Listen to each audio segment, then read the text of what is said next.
اعوذ باللہ من الشیطان الرجیم، بسم اللہ الرحمن الرحیم۔ ناظرین گرامی السلام علیکم۔ ناظرین گرامی، آج کا ہمارا موضوع ہے ام فروہ حضرت علی علیہ السلام کی دعا سے زندہ ہو گئی کا ذکر کریں گے۔ محترم ناظرین گرامی، حضرت سلمان محمدی رضی اللہ عنہ بیان کرتے ہیں، مدینے میں ایک خاتون ام فروہ انصاری رہتی تھی۔ یہ خاتون حضرت امیر المومنین علیہ السلام کے محبوں میں سے تھی۔ جہاں تک ممکن ہوتا یہ لوگوں کو بادشاہ کی بیعت سے روکتی اور حضرت علی علیہ السلام کی بیعت کی طرف مائل کرتی اور کہتی، لوگوں، علی امیر المومنین علیہ السلام ہیں، امام المتقین ہیں، انہی کی بیعت کرو۔ جب بادشاہ کو اس کی اطلاع ہوئی تو حکم دیا، اس کو میرے دربار میں حاضر کیا جائے۔ چنانچہ اس کو دربار میں جب پیش کیا گیا، وہ اس وقت نہایت ہی غصے میں تھا۔ کہنے لگا، ام فروہ، یہ تم نے کیا کارروائی شروع کر رکھی ہے؟ لوگوں کو میری بیعت سے منحرف کر کے انہیں علی علیہ السلام کی بیعت کی طرف مائل کر رہی ہو۔ اس کام سے توبہ کرو۔ ام فروہ نے کہا، میں نے کوئی گناہ کیا ہے جس سے میں توبہ کروں؟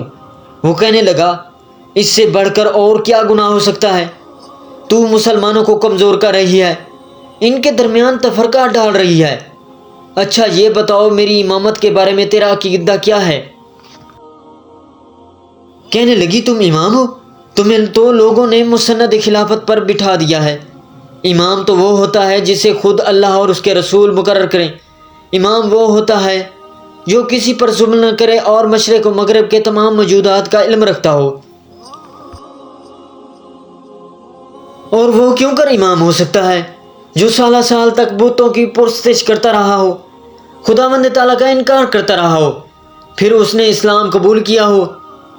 اے ابو قحافہ کے بیٹے، تو اپنے آپ کو امام سمجھ بیٹھا ہے۔ وہ کہنے لگا، مجھے بھی خدا نے بندوں کا امام بنایا ہے۔ ام فروہ کہنے لگی، تو جھوٹ بولتا ہے۔ اگر تو امام ہوتا تو خداوند تعالیٰ تیرا ذکر بھی قرآن میں کرتا، جیسا کہ ان ائمہ علیہ السلام کا تذکرہ قرآن میں ہے۔ اے فرزند ابو قحافہ، اگر تو اپنے آپ کو امام سمجھتا ہے تو مجھے بتا، ساتوں آسمان کے نام کیا ہیں؟ بادشاہ حیرت و استعجاب کے سمندر میں غرق ہونے لگا۔ اس کی فصاحت و بلاغت اور جرأت پر ششدر رہ گیا۔ کچھ دیر سلجھائے رکھا، پھر بولا، ان کے نام تو وہی جانتا ہے جو ان کا خالق ہے، ہمیں کیا معلوم؟ ام فروہ کہنے لگی، تو جھوٹ بول رہا ہے، میں ایک عورت سے زیادہ کچھ نہیں۔ اگر تو کہے تو میں تجھے ان کے نام بتاؤں۔ بادشاہ جو غصے میں لال پیلا ہو رہا تھا کہنے لگا، مجھے ان کے نام بتا، اگر نہ بتا سکی تو میں تجھے قتل کرا دوں گا۔ ام فروہ نے کہا، تو مجھے قتل سے ڈراتا ہے؟ مجھے کوئی خوف نہیں کہ تیرے ہاتھ سے قتل ہو جاؤں۔ اب سن، پہلے آسمان کا نام ایلول، دوسرے کا نام باؤن، تیسرے کا نام ساہکون، چوتھے کا نام زہلول، پانچویں کا نام ماین، چھٹے کا نام ماجیر اور ساتویں کا نام آیوس ہے۔ یہ سن کر بادشاہ اور تمام حاضرین تعجب کرنے لگے۔ بادشاہ نے گفتگو کا انداز بدلا اور کہنے لگا، یہ بتا، تو علی علیہ السلام کے بارے میں کیا عقیدہ رکھتی ہے؟ ام فروہ کہنے لگی، میں اس کے بارے میں کیا کہہ سکتی ہوں؟ جو ائمہ کا امام، وسیعوں کا سردار، آسمان و زمین جس کے نور سے منور ہیں، جس کی معرفت کے بغیر عقیدہ توحید مکمل نہیں ہوتا، لیکن تو نے بیعت غدیر کو توڑا اور اپنے نظریے کو بدلا اور دین کو دنیا کے بدلے بیچ ڈالا۔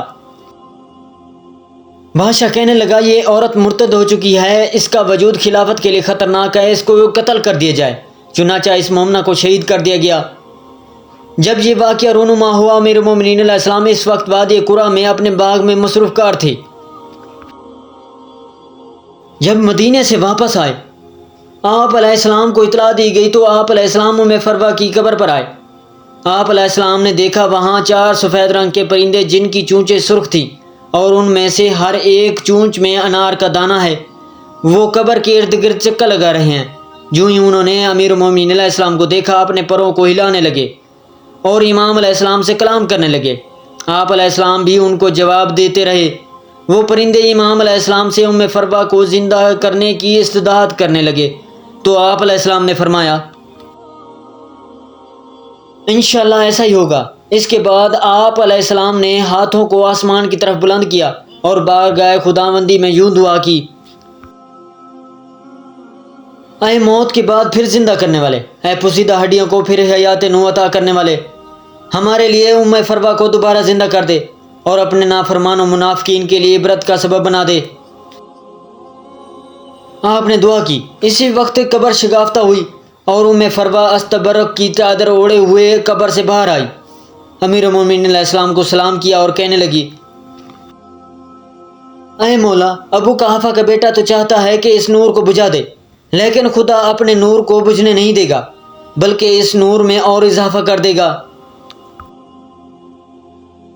محترم ناظرین گرامی، ویڈیو اچھی لگی تو ویڈیو کو لائک، چینل کو سبسکرائب اور بیل آئیکن کو دبا دینا اور اچھا سا کمنٹس دینا نہ بھولیے گا تاکہ آنے والی ہر ویڈیو کو نوٹیفیکیشن پہلے آپ تک پہنچے۔ اگلی ویڈیو تک دیجیے ہمیں اجازت، اللہ نگہبان۔